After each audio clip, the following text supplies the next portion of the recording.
We're going to start off with Stefan.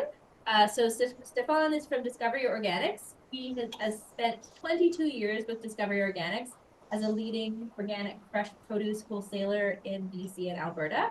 He was the senior purchaser from 2003 and stepped up to president in 2021 with a team of longtime employees who have purchased a majority share from the company founders Annie Moss and Randy Cooper. Discovery Organics services Western Canadian retailers, restaurants, processors, and buying groups 340 years, and began in 1988 with to help develop markets for local organic farmers. That mission continues today with a strong understanding of food systems, the nature of the food industry, the importance of relationships across the table. The business has grown sourcing directly from certified organic farms, ranches, and orchards within Western Hemisphere, preferably with a strong connection to the fair trade movement. And Stefan is a former member of the Vancouver Food Policy Council. So with that, I'm going to pass it over to you, Stefan. Thank you for the kind introduction. Can everyone hear me out there? Yes. Yeah. Great. So that summary of Discovery, the founders of Discovery, Annie Moss and Randy Hooper, back in 98, were working in the wholesale distribution business in Vancouver and crossed paths and realized that a lot of what was going on in wholesale organics in BC, there was not very much coordination of BC organic growers into the wholesale market. And what was happening was a lot of growers were ending up at conventional produce stocks with a pickup truck of produce saying, hey, it's organic, can you take it? And there was no organizing or coordinating, that sort of thing. So they decided to stop what they were doing, working for other companies, and start their own business, which was Discovery Organics. And when they started out, it was a BC certified organic produce only, which, as you well know, you can only grow for certain months of the year. And then there's some storage crops and whatnot. And then you have nothing for, depending on what you're growing, from January until June. So Discovery did that for, I believe, about 5 years at the start, BC only, and then realized that, hey, we've got capital costs of a warehouse, staffing, training, all that sort of thing, and our coolers are empty for 5 months of the year, and their customer base was reaching out and saying, hey, why don't you do importing? And so that's kind of where the beginning of Discovery's journey into importing started. And that would have been in the early 2000s with that sort of changeover, and it's kind of just grown from there. And originally when Discovery started, they also were buying certified organic grocery items, whole grains and nuts and seeds, anything like that that could be produced in BC, and that sort of broadened from there. And over the years, we reduced that scope and really focused on the fresh produce.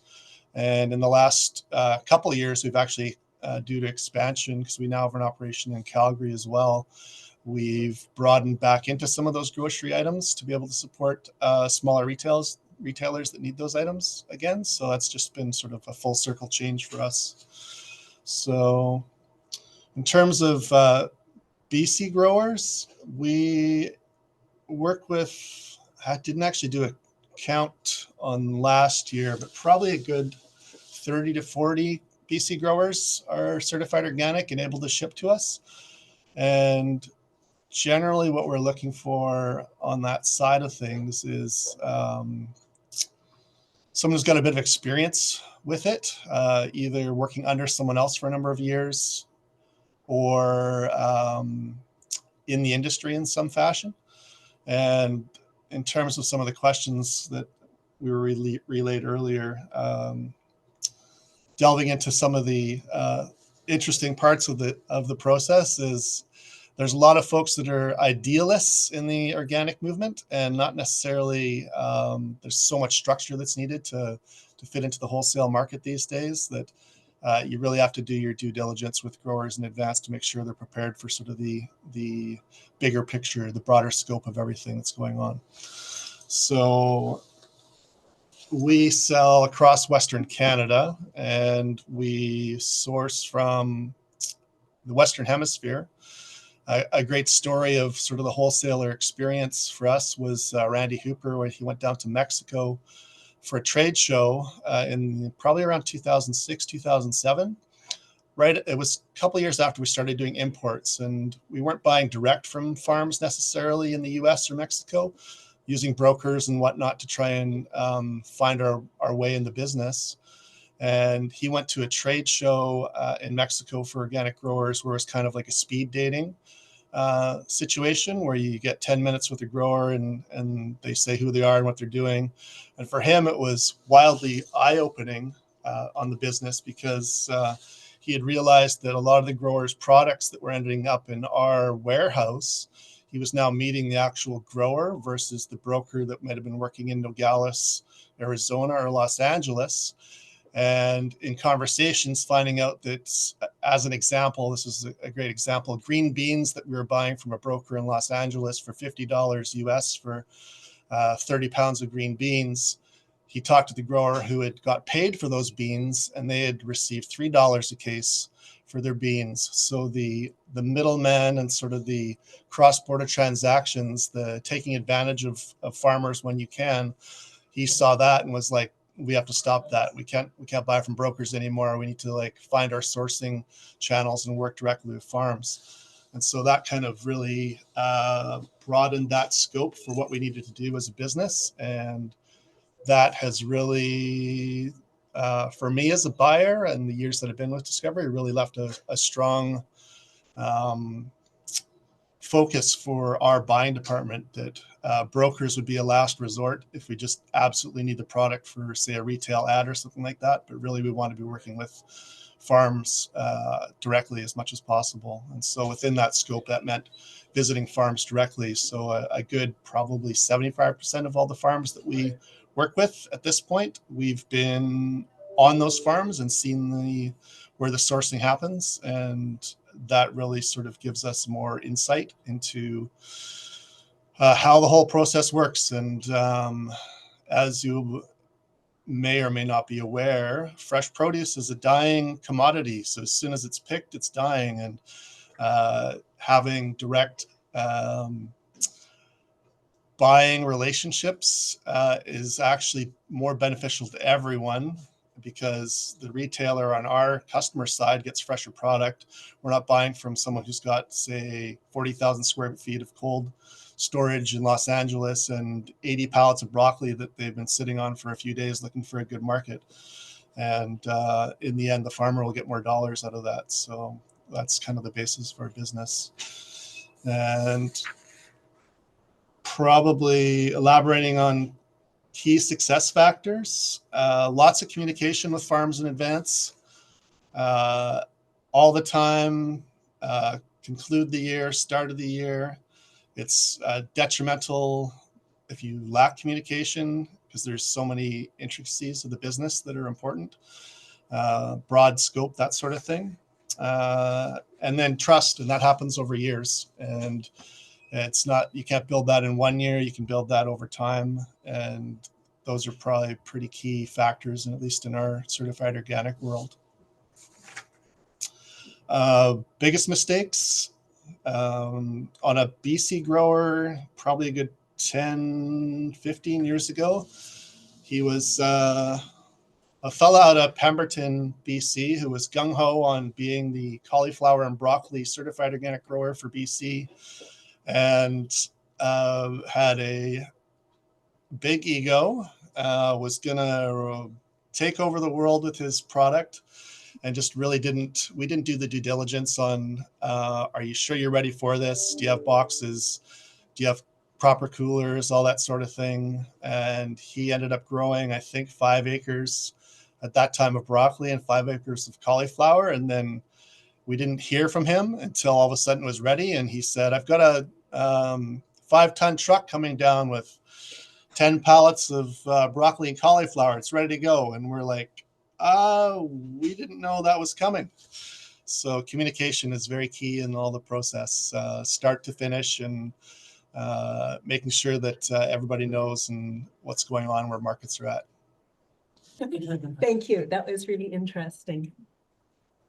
I would like to introduce Sarah next. And Sarah and her partner come from backgrounds of culinary art, entertainment, creativity, and technical farming, leading them to develop an urban farm in Revelstoke. Anybody heard of, I'm trying to think, it was Track Street Farm, right? Track Street Growers, yeah. Track right. Street Growers. So they started with the idea that they were going to feed themselves through the year, and the goal evolved into a community-minded passion for local food, specifically crazy exotic peppers. And this has further evolved into a line of hot sauces under the brand Stoke the Fire in 2021.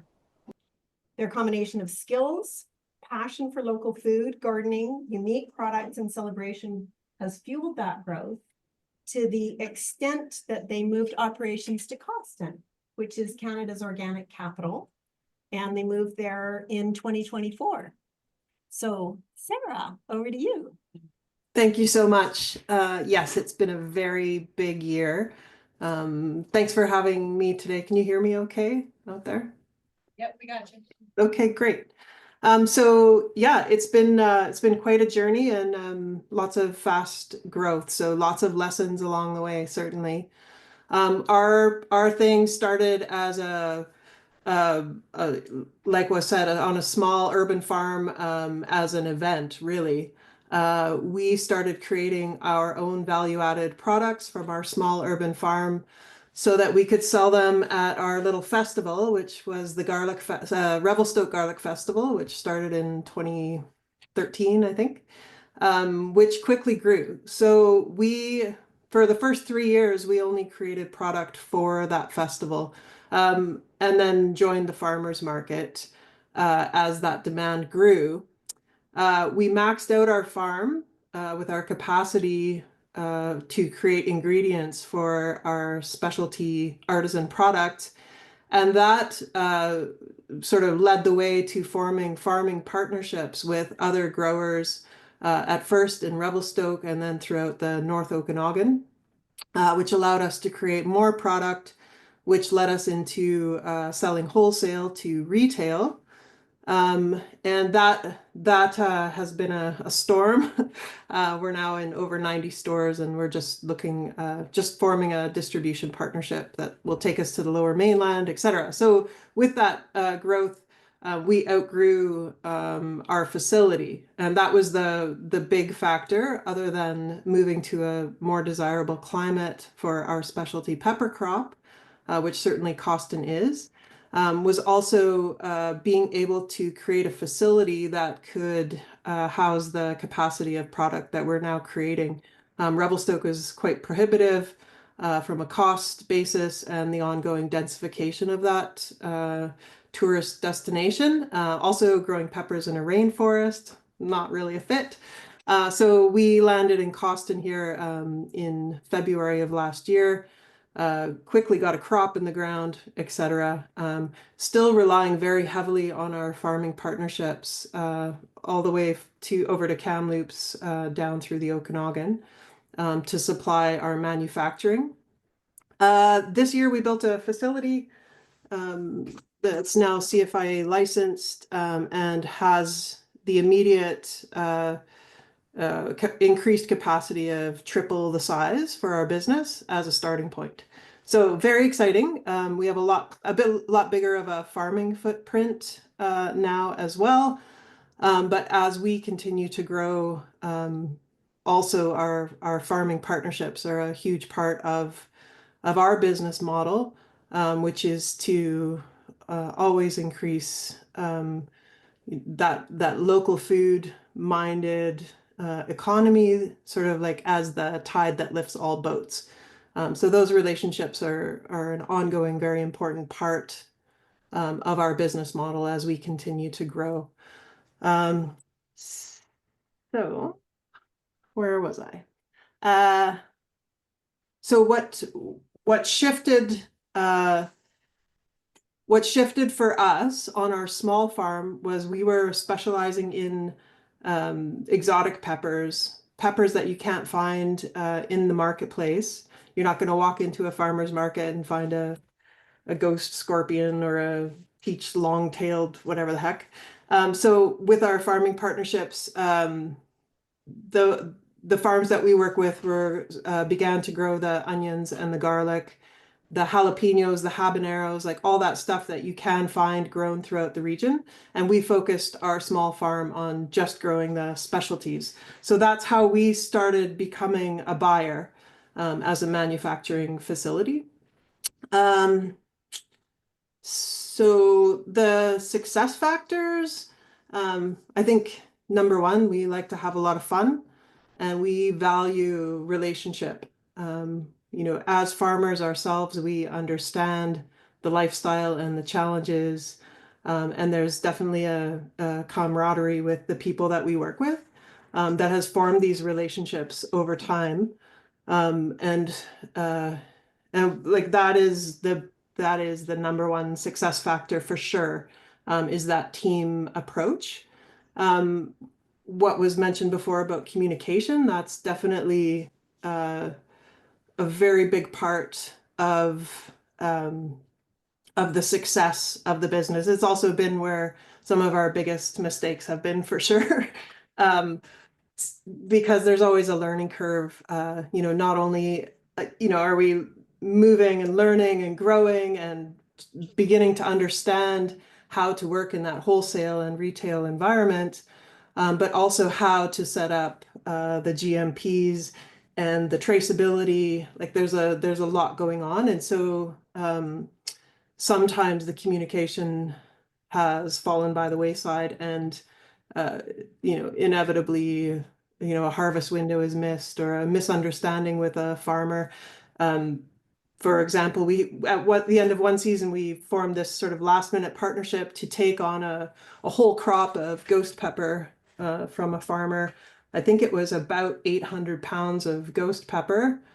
And that was wonderful and great, like very nice relationship beginning. And so we had just assumed that farmer was going to be growing that crop again the next year, and didn't check in over the winter, and got to that harvest window and sort of were expecting to be able to roll up and acquire that product. And they had decided somewhere along the winter that actually wasn't a fit for them. And so that obviously didn't work out. So we learned a valuable lesson there about, having those conversations, putting contracts in place, whether that's a handshake deal or an understanding. Usually it's nice to have it in writing over email. That's my sort of go-to now. And having documentation has become really important for traceability and on-farm food safety documents. So those are successes. Yeah, I think so. The other part of that, one of the mistakes that we've made, sort of with regards to communication, but when dealing as a grower or a supplier, I guess I'm kind of working two sides of the same deal here. But rolling up on a buyer unannounced, we've made that mistake once or twice, and it's just really a non-starter. So for myself as a purchaser, I like to have that preliminary hey, how you doing, by email or a phone call, and not just have somebody roll up to the farm gate with a truckload of whatever the heck. There's definitely got to be some communication first and documentation. So as our manufacturing is growing, our traceability systems and documentation is much more robust as we're now in compliance with CFIA licensing. So all of those things need to be in place first before I will take on produce from any farm. So I think the biggest win we have is that, we're growing a sustainable business that's supporting ourselves, which is nice. creating great quality, locally grown product, but also, you know, lifting up the economy of the region by providing secured sales for farms. Kind of like in CSA fashion, right? Like if you know you can grow 3 100-foot rows of jalapenos and you have a buyer for that, that's a big deal. Like that adds to all of our bottom lines and secures ingredients for me that I know I can count on quality, on time, and deal with somebody that I like, right? So, I hope that helps. I think there were more questions. Should I stop there? There, Sarah. Yeah. We're gonna thank you. That was really interesting and very valuable. We'll move along to Michael, and then I bet you'll be able to hit the rest of your points in the question and answer period for sure. So Michael is from Amazia Farm. Am I saying that correctly? Yep. Excellent. Okay. He's a last minute addition to the panel, so I don't have quite as fulsome intro for Michael, so feel free to add to it or correct me if I get anything wrong. I think that they're on about 12 acres, and they are a GAP certified organic no-till vegetable farm with a small amount of animal integration to bolster their regenerative goals. They originally set out farming for farmers market with the long-term goal of building a core CSA to drive sales. But by the third year, their farm focus was mainly on supplying local restaurants, managing a small CSA, and weekly farmers markets. Today, they supply 2 organic grocery stores as well as many local restaurants. They mostly produce lettuce and leafy greens through May through October, and follow the rhythm of the seasons to produce over 40 different crops throughout the whole season. So thank you very much, Michael. Thanks for the introduction. I'll just touch on a couple points about this. So that's true. We when we started the farm up 9 years ago, you know, there was a lot to learn. It was a steep learning curve. I came from farming, but my family had greenhouses, so hydroponic farming and monocrop. So going into organic farming was a really big shift in model and production. It was a really steep learning curve, and figuring out the sales channels took a few years. I'd say it took us probably four years before we got to this model. And I know you were probably desperately trying to research some farm history, because I think whenever that was written, it's a little outdated, because now our model is pretty much business to business, so business to retail, and we sell almost exclusively direct to grocery store. So we have 17 grocery stores, and it's been an interesting path. I think we about 3 years ago, we decided, well, maybe we need to specialize a little bit more, and we need to move into some, some of the bigger chains. And so we got GAP certified at that time. Do you guys know what GAP certification is? We've been talking about it. So, that's a big one for a small farm to absorb. And it's also a complicated one for a diverse farm to absorb like ours, because we grow over 30 different crops. And one of the reasons we grow 30 different crops is because we sell to a lot of independent organic grocers. And if we just sold lettuce greens to 17 stores, we couldn't make a go of it. So we have to sell carrots, we have to sell cherry tomatoes, we have to sell cucumbers in order to raise that sales, raise the invoice for every delivery to make it worth our while, which it comes with its own set of complications. And, and looking at that, I knew that was complicated. I knew this was a complicated way to run the business. And so we thought, well, we could afford maybe just cut that down to 10 crops or 4 crops. Maybe we rotate through garlic, lettuce, some kale and some chard, and that's how our 12 acres could be divided. But the only way to do that was to access a larger client base.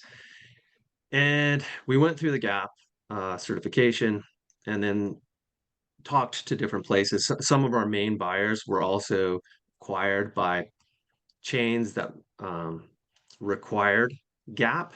So we knew we might be losing a pretty big client base if we did not certify. But, that's an extra, I'd say it's at least an extra $3,000 just in auditing fees and certification fees. And if you include all the extra labor involved, it's much, much more expensive. That's, in some places you have a GAP person working on the farm and that's their job. So one full-time employee. So obviously that's me, on top of all the other farm tasks. And what we found is that when we started to talk to Pattison and started talking to associated growers, so the consolidators for places like Save On Foods or Bilo, it became pretty clear that our volume had to be a lot bigger than what we were doing. We'd have to become a monocrop operation. And that kind of goes, I mean, I hit a little nerve, Stephen, when you talked about, all the idealists in the organic sector, because there's a lot of people who, have some pretty high ideals. And, we wanted to grow diverse. We wanted to be sustainable. And we believe in a local food system. But monoculture is pretty hard. It's also kind of hard on the soil.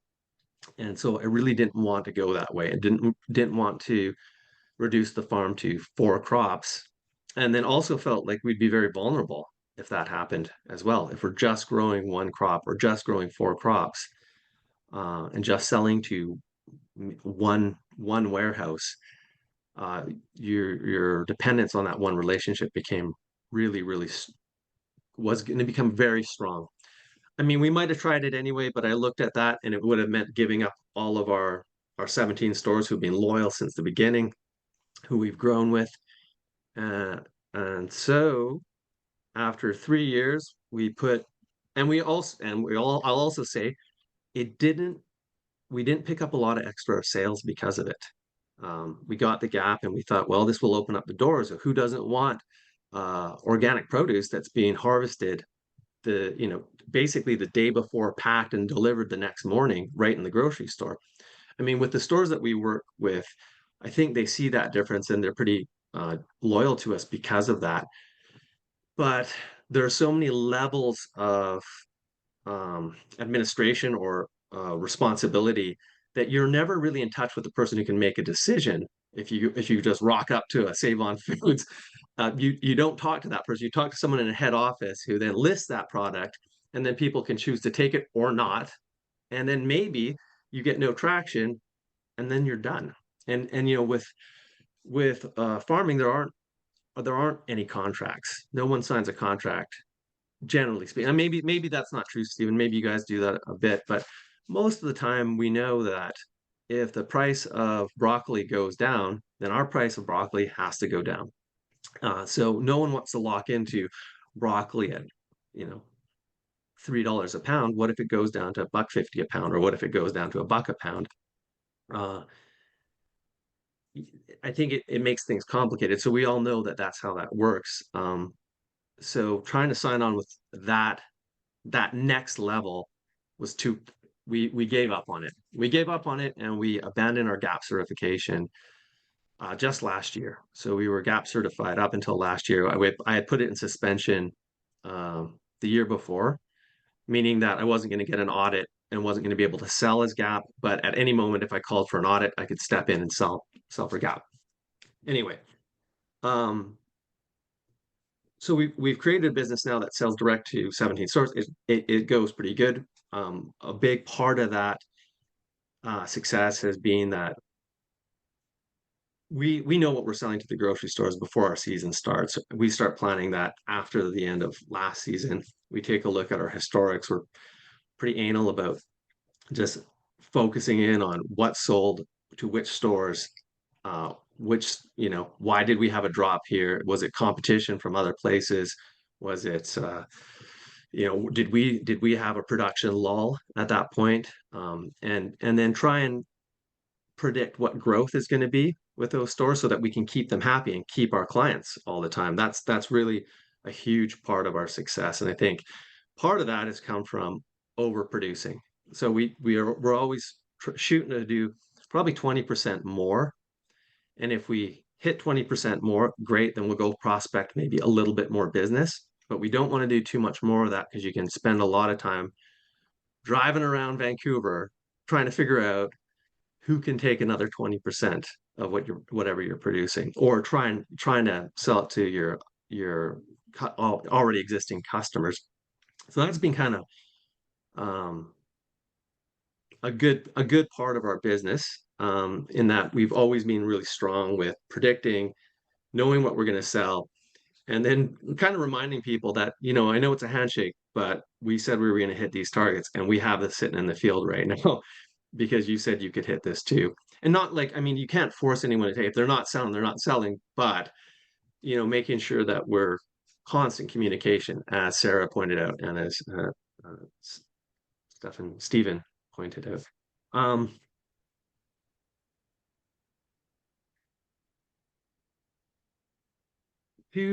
So you say, what are two key factors to the robust wholesale supplier relationship? Yeah, definitely communication, and then quality.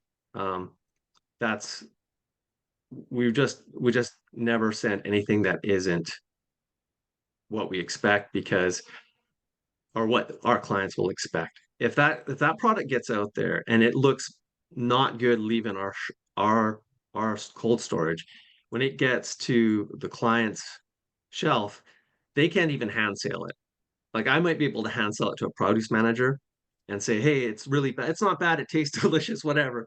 But they're not going to be able to do that on the back end. And so we really are selling to the end consumer, although we need the producer or the produce manager, and we need to work on that part. And we do that because we do a lot of our own deliveries, which means that we're 3 times a week, we're talking to the people, asking how things are going, and making sure that the product is always looking good, and that there's limited shrink.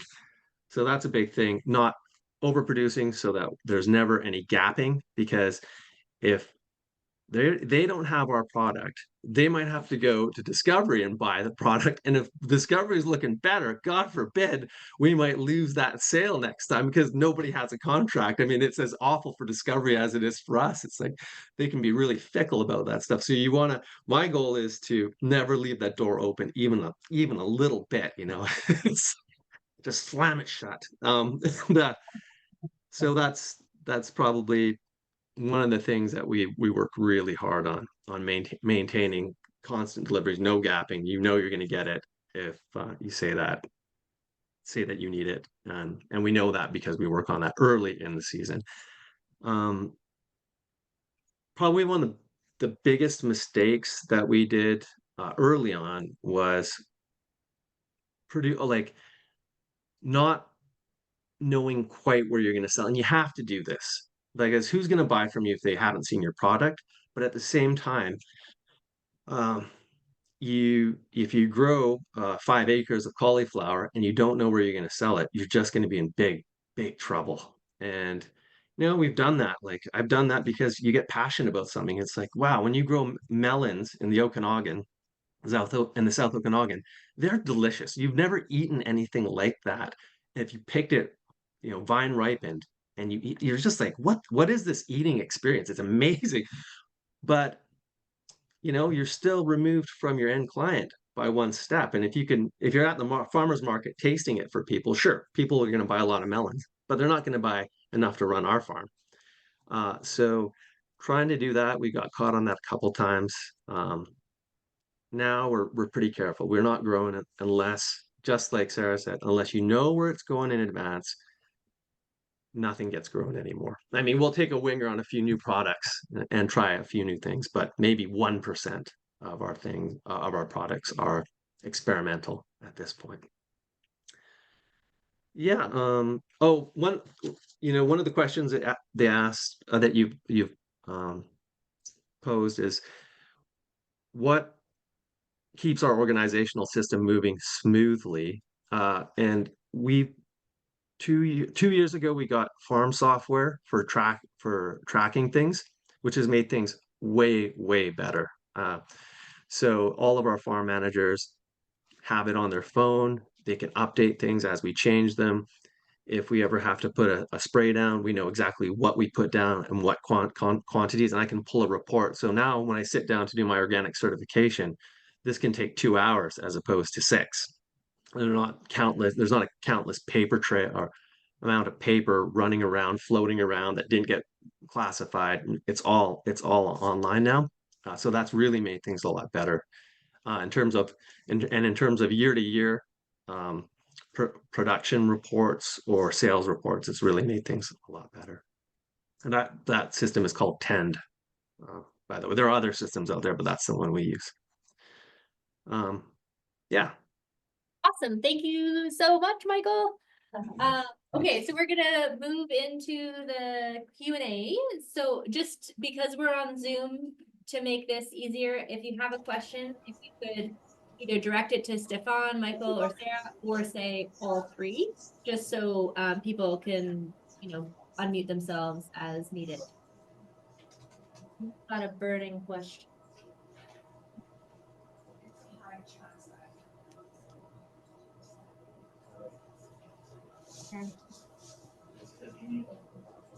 I'm curious, thanks for sharing that you use Tend. What other technology do you use to help with communications or organization, or quality control? Everybody.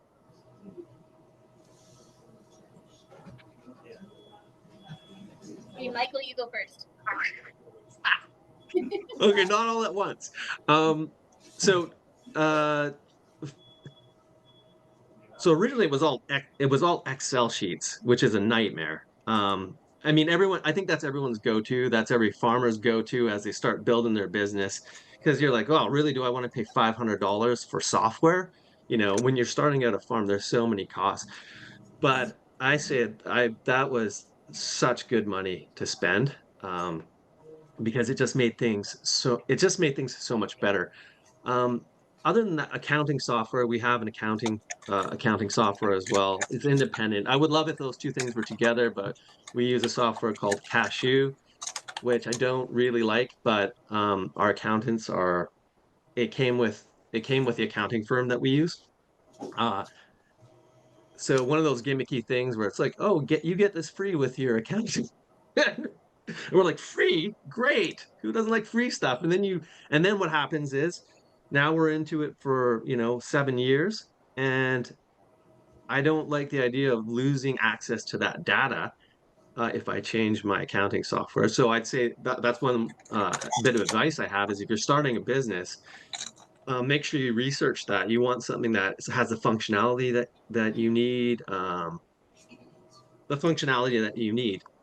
and I don't think Cashew really does it. But at this point, if I want to compare sales from last year or 3 years ago, or pricing, all that stuff, or who I sold what to, that's a real pain. So yeah, that other than that, 10 is great. They just put out 2.0, and it covers so many more aspects of the farm than version 1.0 did. I mean, right down to the cost of your trays, the cost of the different components of your soil mix. So in terms of costing for every single item, that's really helped on the business side. You don't need that stuff to farm, but as the larger you get, the more you rely on that stuff. I don't know if that helps or not. Maybe you guys got some other software that you use. Okay. Stefan, how about you? Sure. We use a data company called Silver Creek. They run our database for us. It's a system set off of sort of Excel works in the background, but they formulated everything and reprogrammed everything over the years to work for the produce industry. So that sort of integrates all of our inbounds, purchase orders, sales orders, accounting, AR, AP, all that sort of thing. I can't imagine it would be useful for a smaller farm necessarily. This would certainly work in the wholesale world, and some other companies like us also use Thomas Fresh in North America. And then generally for communication, we're using WhatsApp for immediate discussions with vendors, salespeople, farmers, just to like get communication quickly and efficiently. Internally, we use Slack as a internal communication software option, and that's just to relay information that maybe you don't need to have directly, but you just want to have that broadcast out.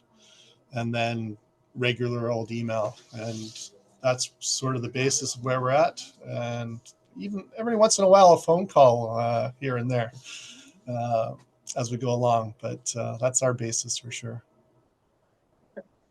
Sarah? Yeah, we use QuickBooks. That's because that's who our accounting team uses. They integrate with software called HubDoc, which is where all of our documents go, which gives them access, but also gives me access to organize so that I can break down costs. I'm using an Excel system that I've built up over the last 5 years. It is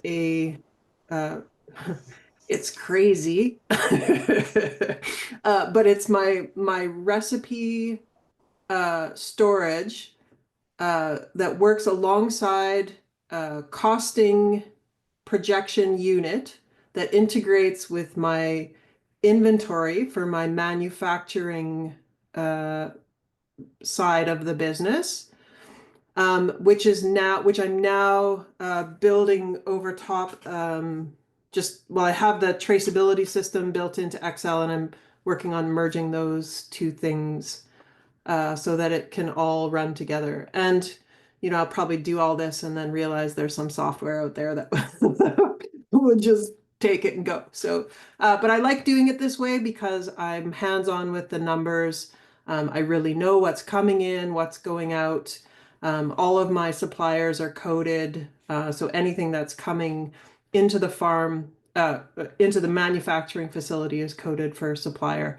I also treat our farm as a supplier, even though from an accounting perspective, it's all one thing. From a manufacturing side, our farming operation is a supplier to the manufacturing business.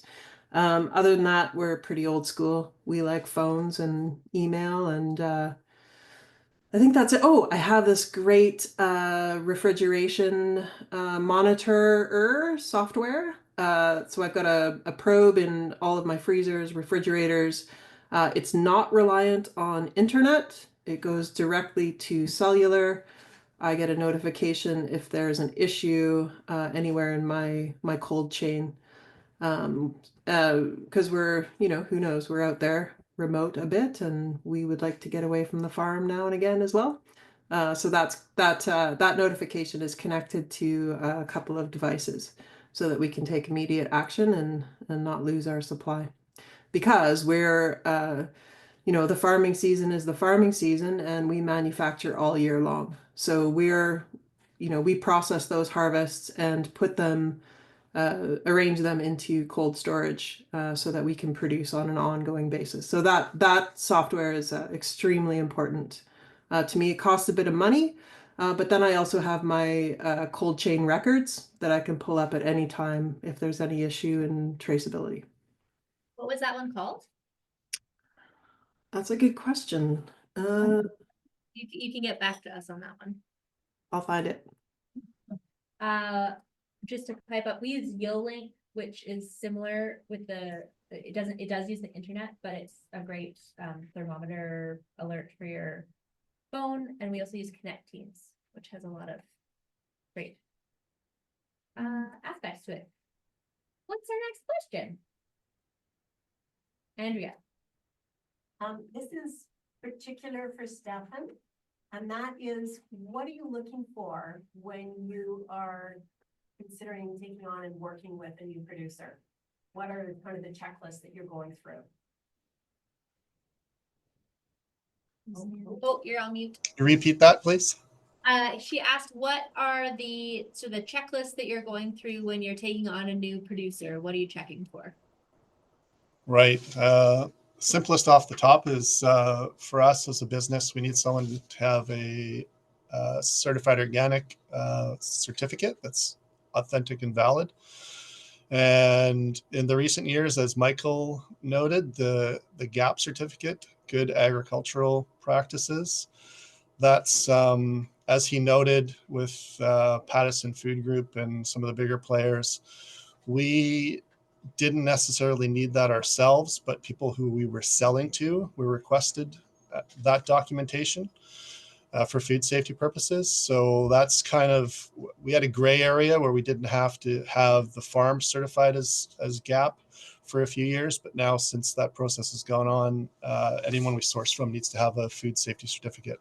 So those are the sort of the two bases, and from there it's really just discussions onwards.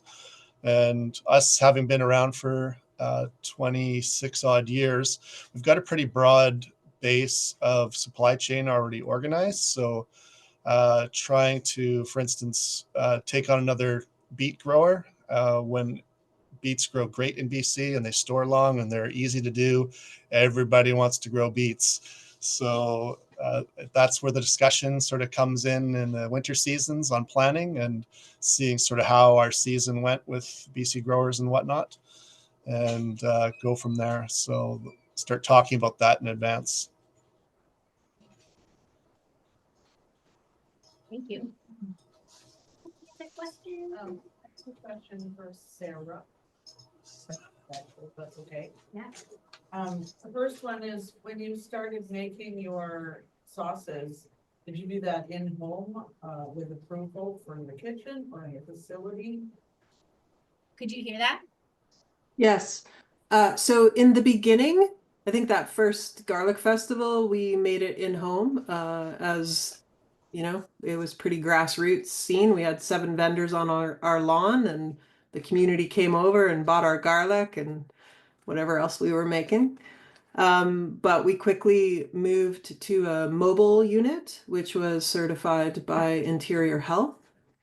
And that was sufficient as we were within the town, so we were on city water. So we grew the business initially in a food truck. Second question is, how did you find navigating the labeling and traceability? Mm-hmm. It's definitely been a steep curve. One suggestion I would make is to take advantage of workshops, networking, experts in the area. We found there was a lot of resource in the North Okanagan and in the Kootenays for these types of things. I mean, you can go direct to CFIA website to navigate the labeling tool. It's a government website, so that's really fun. But it is a steep learning curve. Traceability. I have a food safety consultant who I work with who has helped me to bring that online this year for the larger facility. And really it's a matter of just thinking it through, and it's documentation and documentation and documentation. So there's a lot of paperwork alongside the joy of creating a product for people to enjoy. Thank you. I had a question for Sarah and Michael. Just being growers and farm owners, I'm wondering how much energy you put into like marketing your product. If, like for Michael in particular, you're going straight to a kind of director or consumer and wholesaler. Like, do you put much energy into marketing and finding like a logo and whatever sayings that work well with your product, or do you find that's not as impactful, you don't put as much energy there? That's a good question. I think I would suspect, I don't want to speak for Sarah, but I think our business are very different in that regard because um, it's hard to, I think it's kind of hard to brand vegetables. You know, like I would love it. I would love that people would say, oh, I have to have Amazia carrots or I have to have Amazia garlic. But, shy of putting a sticker on every bit of garlic, it's hard to get people to identify with that. Although I think I think there are some good vegetable brands out there where people are like, oh, this is a great product. I really like to buy these carrots and those often come from the specialized producers that's their thing. They do carrots. I'm thinking of like, I don't know, maybe Stefan, you can tell me, is it Fountain View. Fountain View? Yeah, Fountain. Everyone knows Fountain View carrots. It's really hard to sell carrots if you're not Fountain View to any of my grocery stores. I mean, they'll take a few, but their bulk carrots come from Fountain View, and I think that's maybe what they do. That's their thing. And one of the problems with being a diverse farm is that you then have to figure out how you're going to get your branding onto every single product. And that actually looks like a lot of plastic waste in the end, So, we looked at getting custom printed twist ties. We looked at getting rubber bands with um, you know, barcodes and a logo on them. And I know, from our produce managers that they say, oh, when your stuff hits the shelf, it sells so much better. And I think it's because the delay between harvest to consumer really is maybe three days on the outside, but sometimes it's 24 hours. And that's hard to replace that level. So I would like to be identified with that. But that's a double-edged sword too, because sometimes, if they're holding on to it for 2 weeks in their cold room, your product looks bad and your reputation hurts. So, in terms of what we spend, we're in a different position because we have 17 people that we talk to, and we talk to them 3 times a week. And we see them in person probably once a week. Not all of them, but a lot of them we see in person 1 to 3 times a week as well, which means that we don't really need to do that. Although I sometimes question whether we should be trying to promote the farm outwardly to consumers in BC so that they seek us out at the grocery stores and because we do have competition. A lot of our stores carry our lettuce mix, but they also carry Organic Grow or Earthbound, and we have a hard time. Their packaging is much nicer than ours. You know, but that's what happens when you become a monocropper and you have a dedicated warehouse just for lettuce and dedicated packaging. We have to store, I don't know, we probably have, I don't offhand, 20 different kinds of different packaging, 4 different kinds of boxes that we need to pack into, 2 different kinds of bags, 3 different kinds of clamshells, elastics for one crop, twist ties for another crop. So it's a lot to manage. I mean, you got to love work to do it this way. But I don't know. That's kind of long-winded, but yeah, we probably could do a lot better at marketing. But we don't need to so far, our business runs like it is. Sarah, how about you? Yeah, so our farm is very much integrated with our manufacturing. So it's all about branding, actually. It's very important that when people see a bottle of Stoke the Fire hot sauce, that they know they're getting a quality, locally grown product. So the farm isn't separate from that. We do attend 2 farmers markets a week through the season. And so our branding is it's primary actually to our product. So we spend quite a bit of time marketing that and thinking about that and learning how to bolster that, how to make taglines and sayings and all sorts of stuff. And both Stu and I work on that quite a bit. He's actually a super great sales guy. I don't know if any of you have come in contact with him, but he's a force in the marketplace, and he takes it pretty seriously. So I've managed to hand a lot of that marketing over to him. We work with initially we worked with an artist to create the brand.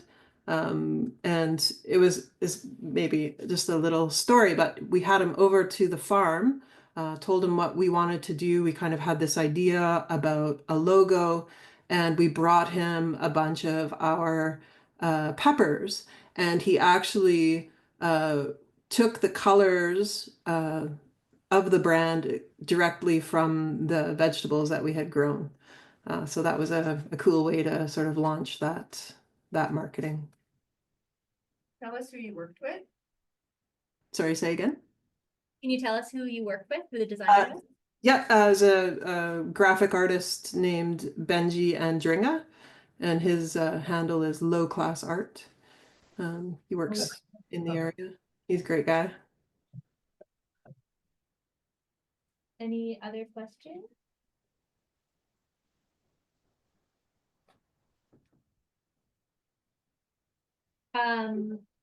Michael, what are you guys no-till? Yeah, we're on the home, we have a lease of 4 acres. On that one, we've owned it or we've managed it for half the time.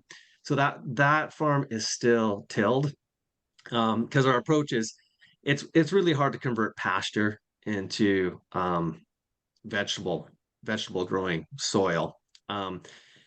And I mean there are ways to do it without tilling, but they cost money. Like you could tarp the whole 4 acres, but that's a lot of tarps. And are you ever going to use those tarps again? So now you're throwing away a lot of plastic.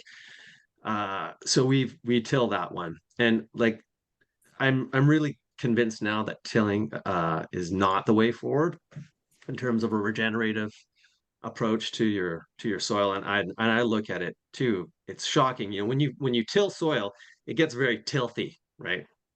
And you can put your hand in, you're like, well, this is nice and fluffy. This is what a farm looks like. Every time you see someone tilling when the soil's nice and brown, you're like, oh, that's farming. But I gotta say, on our no-till side,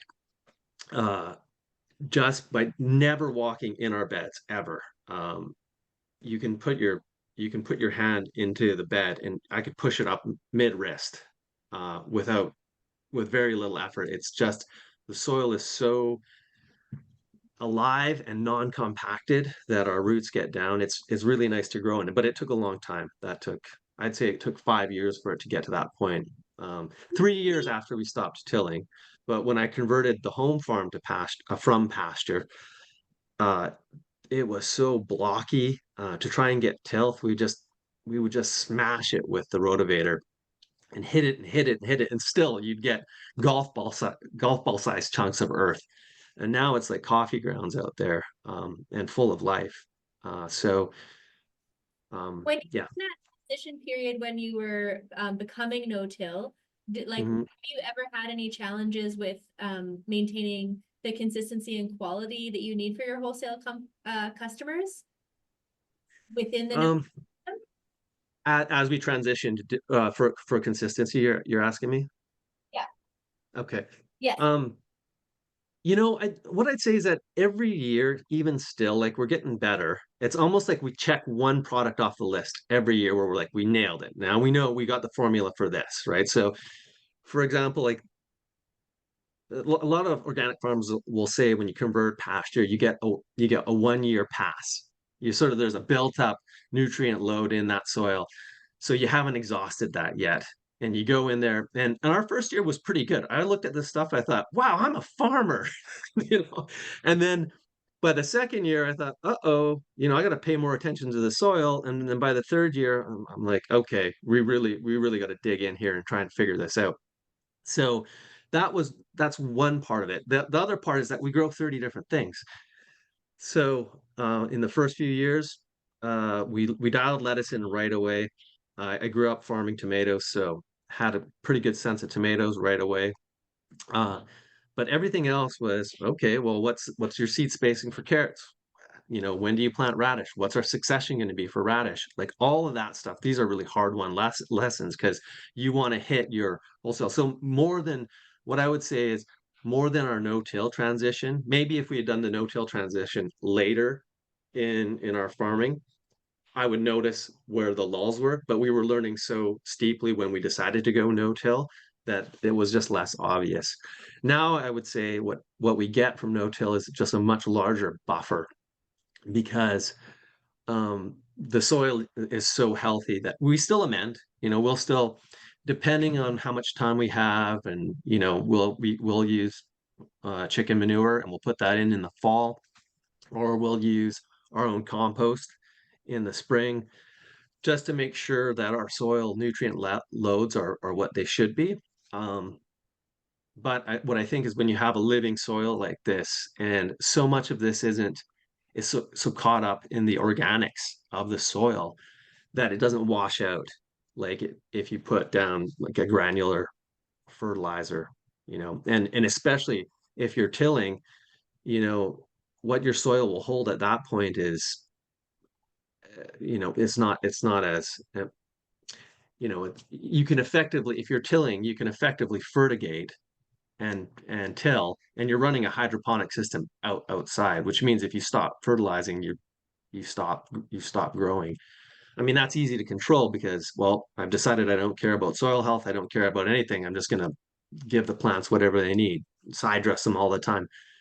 But that's not really sustainable. That's my ideological side, or my idealist is that I feel like we have to be working towards the farm model of the future, which might not be able to rely on readily accessible phosphorus and potassium and nitrogen. So trying to figure that out is a bit of a challenge, but I think that's part of no-till. And what I see now is our crops look healthier than they've ever looked. They really do look a lot better. That's awesome. Thank you for sharing. Any other questions? Yeah. I've got another one for Stefan, and that is, when you're working with a new grower, what is the most common mishap that you experience? Could you hear that? I could not. When you're working with a new grower, what is the most common mishap? For the grower or for us? Oh, both would be interesting, actually.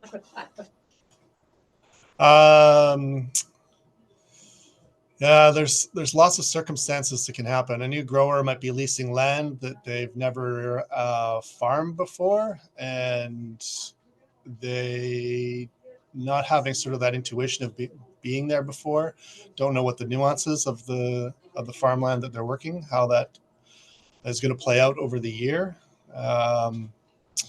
Having proper cold chain ability, sort of post-harvest technology. How are you cooling down your products? How fast can you cool them down? Where are you growing? How close are you to the market? If you're a cabbage grower in Prince George and you want to ship cabbage, which is really heavy, all the way down to Vancouver, and there's someone in Vancouver or Delta or Langley growing cabbage already that doesn't have to pay those logistics costs, then all of a sudden you're cutting 25 or 30% off of your potential cabbage returns because you have to pay for transport of that cabbage. So there's lots of different factors in terms of where people are and what they're doing. Knowing your own marketplace and what you do well. So as Michael can probably attest to, of like figuring out what works and what doesn't work. Once it doesn't work, if you've done it 2 years in a row and it doesn't work, you're probably not trying the third year unless it's just as a small trial to try and figure out what went wrong in year 1 and year 2. So new growers sometimes stumble on those things, great aspirations, but then maybe only 4 things work, and then they get frustrated and don't want to grow anymore, or have to switch land, or lots of subtle things for sure. Thank you. Sarah, how do you assess new growers that you want to work with? And are you still accepting new growers? Like, are you still looking for new people to work with? Yes. So right now we're looking at tripling our capacity this year, which is big. So we are looking for still open to those farming partnerships, particularly because we're in a new region. We're meeting new farmers that are in proximity, which is not a requirement for us, but maybe just a preference at this point.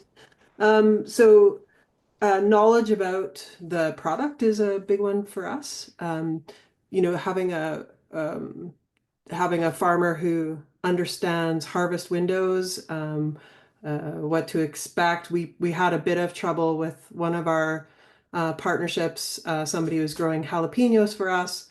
And at one point, at the end of the season, here's your jalapenos, and there's all these super immature peppers within which we can't use because they haven't developed the flavor profile, et cetera, et cetera. And that's on us too for communication. It's one of those things that we've learned along the way to be very specific about what it is. So that's a thing. Like a history of farming is a great thing. Also, having some kind of on-farm food safety program going on is very important for our manufacturing business. So that's a big deal. Um, uh, Also, so another thing is that because our business is growing and growing quite quickly, it's not always the initial year working with a new farmer. It's not like, can you grow us 4,000 pounds of orange habaneros? Can you grow us 300 pounds of orange habaneros? And we'll start there. And then there's a relationship that we can build on as the years go by. Like we're in this for the long haul, and we want our farming partnerships to be stable. We want to be able to lift the boat for everybody. And so if there's a capacity to increase production on a farm, that's definitely an asset for us. Um, and also like it's a gut thing too, right? Like we want to have a relationship with the people that we work with. All of our farmers have become family to us. Some of those relationships, as we've moved regions, it's just not realistic to be, purchasing the garlic from a small farm or in the Arrow Lake district in the Kootenays. She's found another buyer, but our relationship goes on. Like those are the partnerships that we want. We want to continue to be connected to people throughout the region because I think especially at this time, our relationships are vitally important to the future of our food systems, our province, our well-being. It's really, really important that we work together, and that's one of our big deals. So. You briefly elaborate a bit on the food safety requirements that you're looking for from the farms you're working with? I haven't heard you use the word gap, so I'm assuming. No, I haven't made that a requirement at this time, but we need evidence of naturally grown products. We haven't gone certified organic because we understand that a lot of the small farms that we work with, it's not cost effective to have that organic certification. We're not organic certified here at Stoke the Fire, but we are strictly naturally grown. We use all organic inputs in our product, and we appreciate that our growers would do the same. So, I mean, at this point, as we grow, I may have to go a little further with that. But so far it's been a handshake deal and a look you in the eye. Hey, like we're all in this for the earth too, right? So that's where we're at with that. Thank you.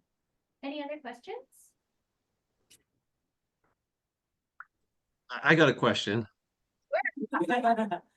I'm just wondering the course that you guys are taking or the group, who are we addressing actually? I maybe I should have known this, but I'm kind of late to this panel, so I'm just wondering what you're trying to get out of this.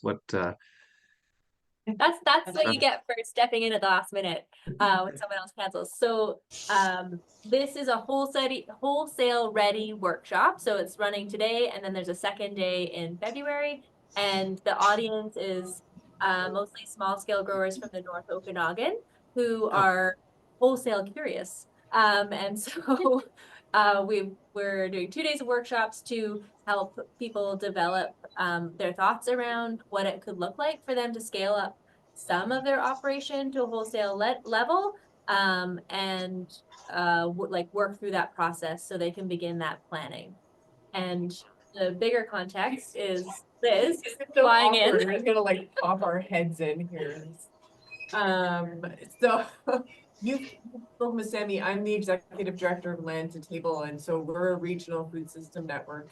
And one focus of our work is really supporting local medium and small scale farmers and growing the local food economy. So Sarah, I love your rising the tides to float everyone's boats. Like that's exactly what we're working to do. And Land to Table just got $1 million grant to build local food aggregation, storage, processing, and distribution infrastructure in an existing warehouse in Harper. And we're really targeting schools who are coming on board as a new local potential wholesale market, and social service agencies who are having to buy more food than ever before because donations are down and demand is up, as well as potentially hospitals and care homes, which we realize have a gap component. And so our vested interest is that we want to produce more wholesale ready farmers so that we can start purchasing from them also to supply these markets. So that's where we're coming from. So really pulling a lot of the tidbits of information that you're sharing for ourselves who are about to become wholesale purchasers for our region. And then also to be able to pass this along to farmers who we hope to be working with in the next 1 to 5 years to help grow supply in our area. Yeah. And, looking to work more cross-regionally as well. So lots of potential connections down the road, hopefully with you folks. Yeah. Okay, well, I think if there's no other questions, last call, I think we will let you guys go. Thank you so much for your time today. We really appreciate it. Good luck, you guys. Thank you. And we'll be back in touch. Thank you and good luck. Have a great season. Thank you all.